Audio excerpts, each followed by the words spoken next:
वालेकुम tenth class. क्या हाल चाल आप लोगों के? उम्मीद है बेटा आप सब ठीक ठाक होंगे।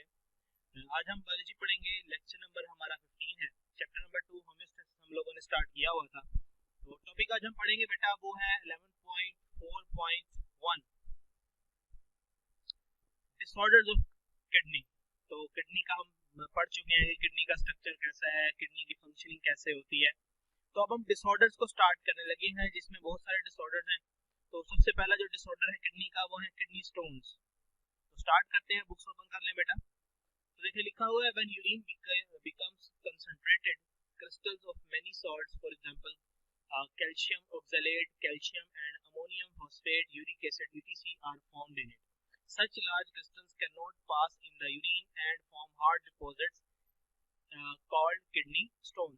कहता है कि जब हमारा यूरिन कंसंट्रेटेड होता है, जब हम पानी ज्यादा नहीं पीते, यूरिन जब हमारा कंसंट्रेटेड आता है तो क्या होता है, कहता है जो सॉल्ट्स है हमारी बॉडी में उनके क्रिस्टल्स बनना शुरू हो जाते हैं, जैसे calcium oxalate, calcium, ammonium phosphate, uric acid.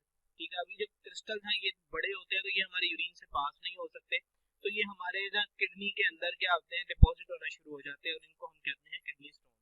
कहता है most stone start in kidney, some may travel to ureter and urinary bladder. कहता है ज्यादातर स्टोन जो है वो किडनी के अंदर ही रहता है, लेकिन कुछ स्टोन जो है वो किडनी से ट्रैवल होके हमारे यूरिटर या यूरिनरी ब्लैडर में भी आकर फंस जाते हैं या वहां पे डिपॉजिट हो जाते हैं। अब कॉजेज की बात करें, जो मेजर कॉजेज क्या है, ठीक है, द मेजर कॉजेज, ये तो हो गया डेफिनेशन आपके पास किडनी स्टोन की, ये आपने यहाँ तक कर लिया, ठीक है। उसके बाद अब यहाँ से कॉजेज स्टार्ट हो रहे हैं। Causes of kidney stone are age, age की वजह से, डाइट, ठीक है, डाइट कौन सी, containing more green vegetable, salt, vitamin C and D. तो ऐसी आप खुराक खा रहे हैं जिसके अंदर ग्रीन वेजिटेबल्स बहुत ज्यादा हैं, सॉल्ट्स बहुत ज्यादा है, विटामिन सी और डी की अमाउंट काफी ज्यादा है। तो ऐसी अगर आप डाइट लेंगे तो उसकी वजह से किडनी स्टोन हो सकते हैं। रीकरिंग यूरिनरी ट्रैक इन्फेक्शन, ठीक है, कि बार बार यूरिनरी ट्रैक के इन्फेक्शन हो रहे हैं तो भी हमें जो है किडनी स्टोन हो सकते हैं। लेस इनटेक ऑफ वाटर, पानी कम पी रहे हैं और अल्कोहल कंजप्शन, अल्कोहल का यूज हो रहा है। ठीक है, तो यहाँ तक होगा इसके कॉजेज। अब सिम्टम्स यहाँ से हमारे पास स्टार्ट हो रहे हैं। सिम्टम्स क्या है इसके, ठीक है, ये सारे सिम्टम्स हैं। The symptoms of kidney stone includes severe pain in kidney, kidney में बहुत ज्यादा दर्द होगा, लोअर एब्डोमेन में भी दर्द हो सकता है, किडनी के नीचे पेट में, साइडों पे, ठीक है, वोमिटिंग हो सकती है, उल्टी आना, मतली आना जिसको कहते हैं, फ्रीक्वेंट यूरिनेशन, बार बार पेशाब आएगा, and foul smell in urine with blood और पस, पेशाब में से स्मेल आएगी, बदबू आएगी और साथ साथ ब्लड भी आ सकता है और पस सेल्स भी आ सकते हैं, ठीक है, डीकलरेशन हो जाएगी हमारे यूरिन की। अच्छा जी, उसके बाद देखें अब इसकी क्या है treatment. About 90% of all kidney stones can pass through the kidney system by drinking plenty of water। ठीक है, कहता है कि 90% जो किडनी स्टोन्स है वो पानी पीने से निकल जाते हैं। जब हम पानी पीते हैं तो पानी बार बार जब किडनी से गुजरता है तो हमारे स्टोन्स पे लगता है, स्टोन टूटते हैं और वो फिर आहिस्ता आहिस्ता निकल जाता है। लेकिन जो 10% पीछे स्टोन है जो नहीं निकल सकते उनका क्या सर्जिकल ट्रीटमेंट है। The affected area is open and stones are removed, ठीक है, कि हम उसको कट लगा के वहां से निकाल लेते हैं। और उसके अलावा नॉन सर्जिकल वे क्या है, वो है लिथोट्रिप्सी। अब ये शॉर्ट क्वेश्चन भी आता है, lithotripsy is another method for the removal of kidney stones. इसमें क्या करते हैं, in this method non electrical shock waves from outside are bombarded on the stone in the urinary system, waves hit the dense stone and break them, stones become sand like and pass through urine. ठीक है, तो ये lithotripsy हो गई। Lithotripsy क्या है, इसमें हम नॉन इलेक्ट्रिकल शॉक वेव्स डालते हैं। नॉन इलेक्ट्रिकल शॉक वेव जैसे साउंड वेव्स हो गई, जैसे अल्ट्रासाउंड करते हैं उसके अंदर हम यूज करते हैं, तो उस तरह की वेव्स जो है हम मारते हैं उस एरिया में जहाँ पे स्टोन्स मौजूद होते हैं। तो वो बार बार जब वहाँ पे वेव्स लगती हैं तो वो स्टोन्स टूट जाते हैं और रेत की तरह, मट्टी की तरह बन जाते हैं और फिर वो यूरिन के जरिए बाहर निकल जाते हैं।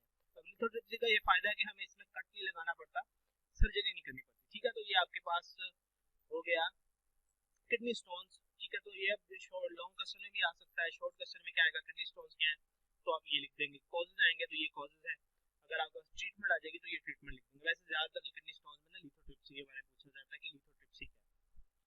ठीक है, तो ये तो हो गया हमारे पास पहला डिसऑर्डर। अब सेकंड डिसऑर्डर की बात करें जो कि सबसे ज्यादा जो है वो खतरनाक है, नुकसानदेह हमारी बॉडी के लिए, क्योंकि आपको पता है हमारी जो किडनीज है वो हमारे खून को साफ कर रही है, होमोस्टेसिस में हिस्सा ले रही है, हमारी बॉडी में सॉल्ट्स और जो फ्लूइड्स हैं उनके बैलेंस को मेंटेन कर रही हैं। तो वो है किडनी फेलियर, जिसको हम रीनल फेलियर भी कहते हैं, किडनी फेल हो जाना। ठीक है, किडनी जो फेलियर है वो दो तरह का होता है, एक होता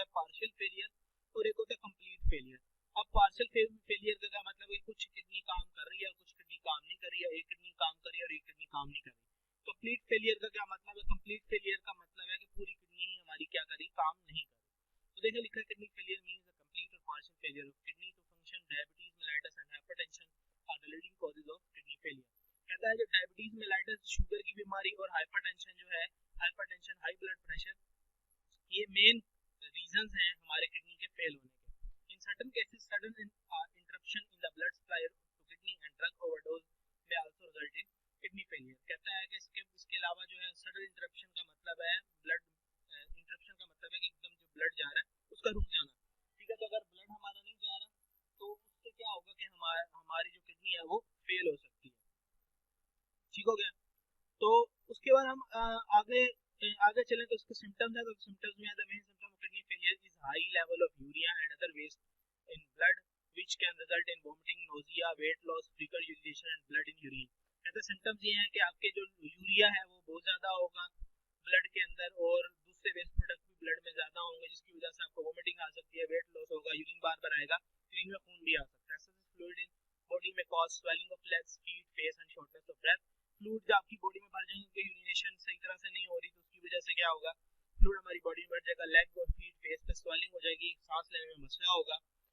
तो the kidney failure is treated with dialysis and kidney transplant. तो जो किडनी फेलियर है इसको हम डायलिसिस या फिर किडनी ट्रांसप्लांट के जरिए ट्रीट कर सकते हैं। ठीक है, तो जो हमारा नेक्स्ट लेक्चर होगा इंशाल्लाह उसके अंदर हम पढ़ेंगे किडनी ट्रांसप्लांट डायलिसिस के बारे में, क्योंकि वो लॉन्ग क्वेश्चन है तो उसको हम फिर डिस्कस करेंगे डायलिसिस को उसमें, और किडनी ट्रांसप्लांट क्योंकि ये लॉन्ग क्वेश्चन के अंदर आता है। ठीक है, तो ये आपके पास होगा किडनी फेलियर या रीनल फेलियर।